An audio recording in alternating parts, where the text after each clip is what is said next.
Alright, I don't normally make videos like this, but here we go.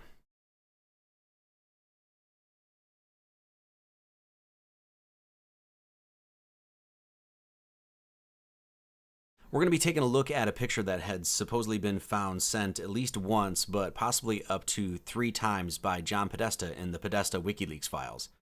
For those of you that don't know, John Podesta is the chairman of the 2016 Hillary Clinton presidential campaign, and he previously served as chief of staff to President Bill Clinton and counselor to President Barack Obama.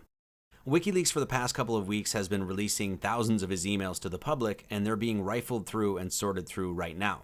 As of recording this on Remember the 5th of November, Guy Fawkes Day, currently Hillary Clinton is involved in a massive number of scandals and holds the distinction of being the first presidential candidate to be under investigation while gunning and running for the White House, as the FBI has recently reopened their investigation into her email scandals. Now, we're not going to cover the numerous scandals surrounding John Podesta, Hillary Clinton, and Bill Clinton in this video because there's just too many to cover. John Podesta has recently been linked, along with numerous other popular and public figures, to an artist named Marina Abramovich, who engages in artistic acts called spirit cooking, where she supposedly mixes blood, urine, and semen and the like, and paints with it, amongst possibly other things I don't even want to speculate on.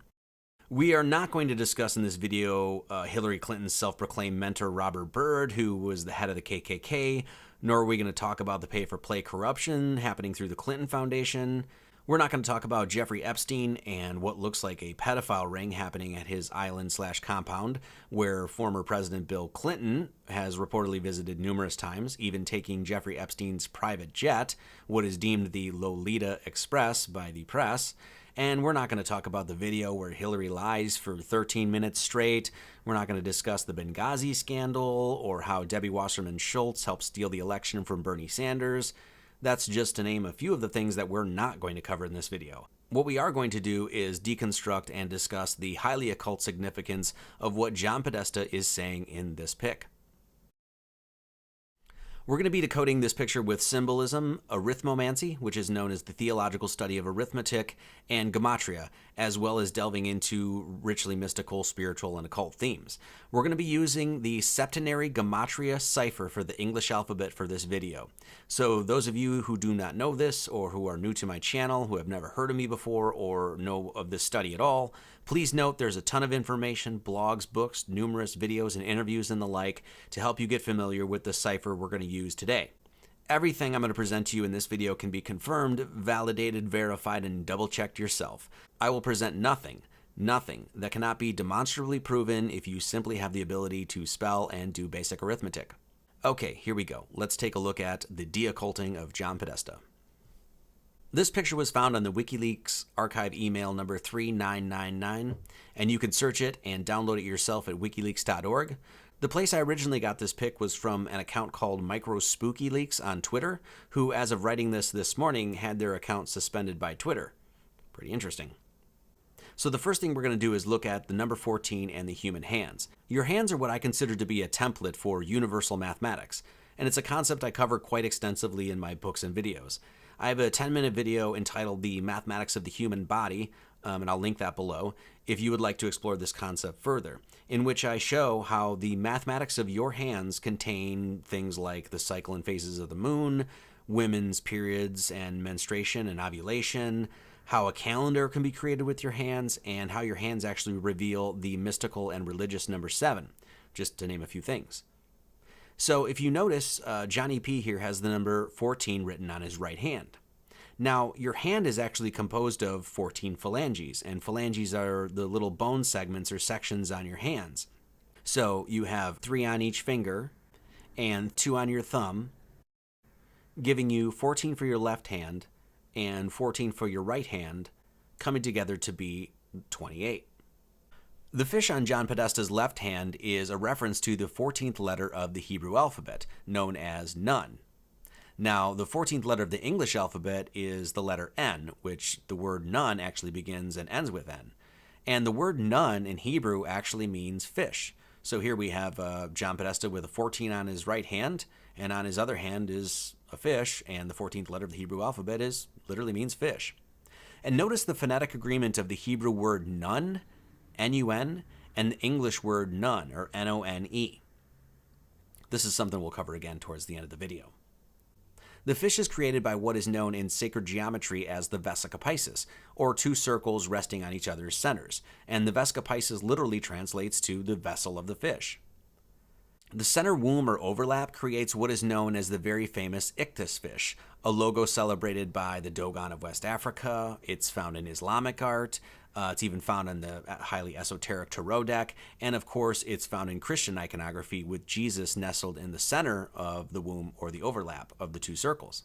If you make the fish a height of 265, the width will equal 153.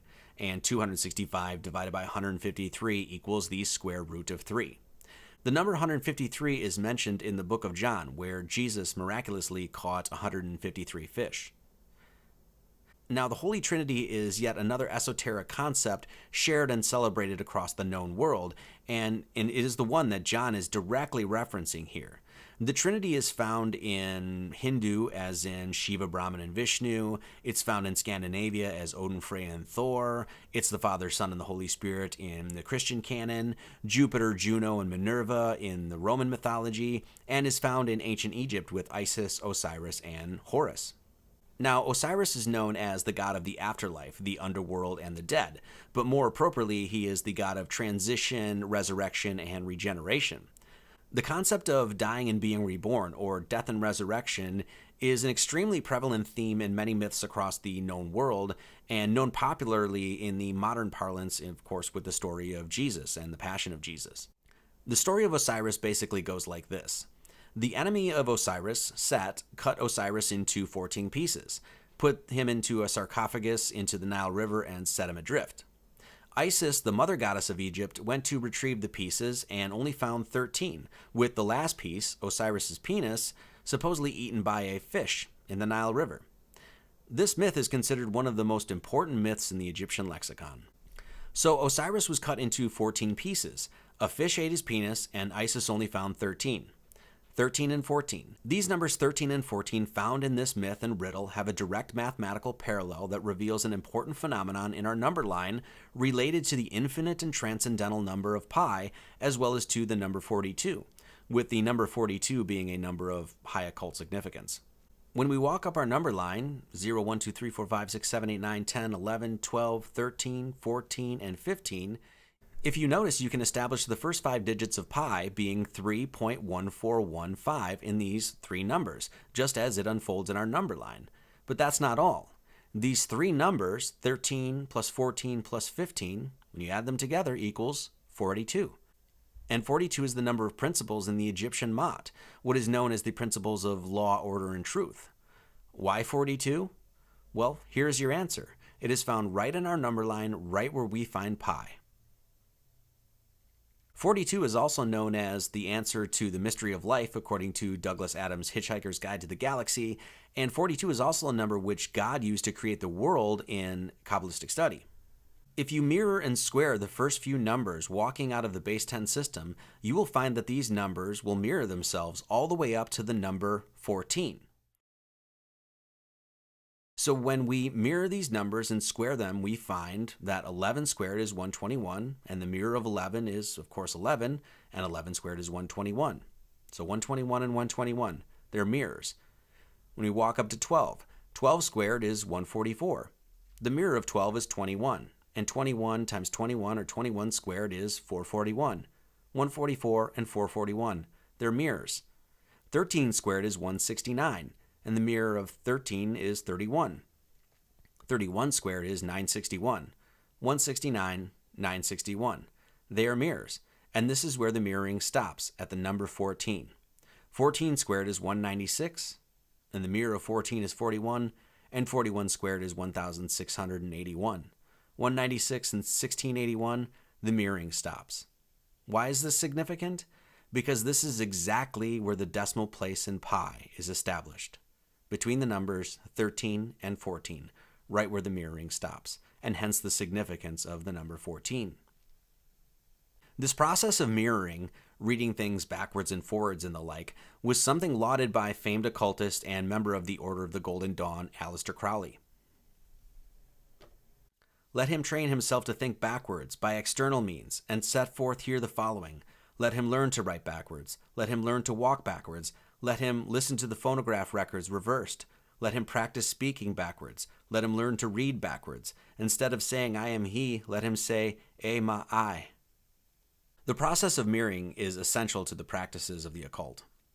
So we find this very significant number 14 written on John's right hand, which is interesting because right hand in English gematria equals 42, the same as the 13 plus 14 plus 15, where we find pi in the number line, and the 42 principles of the Egyptian Mot.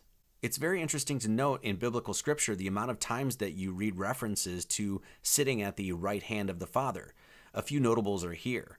1 Peter 3:22, Acts 5:31, Acts 2:33, Luke 22:69, all reference sitting at the right hand of the Father.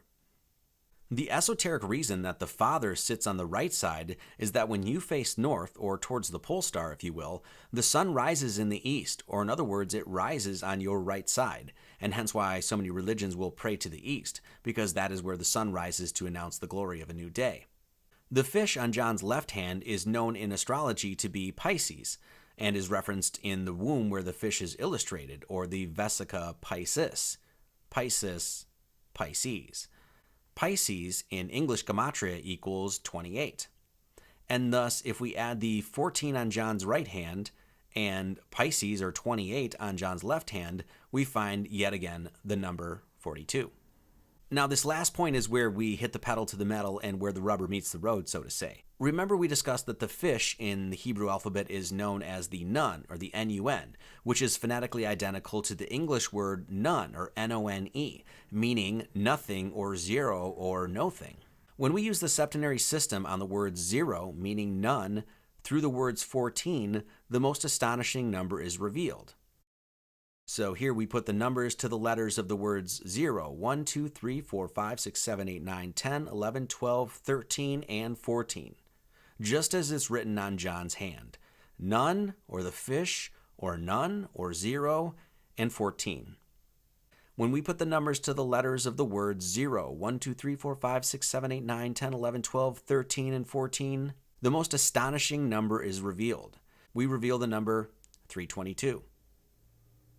And most of us conspiracy theorists are very familiar with the number 322, as it is found prominently on the Yale Secret Society Skull and Bones logo.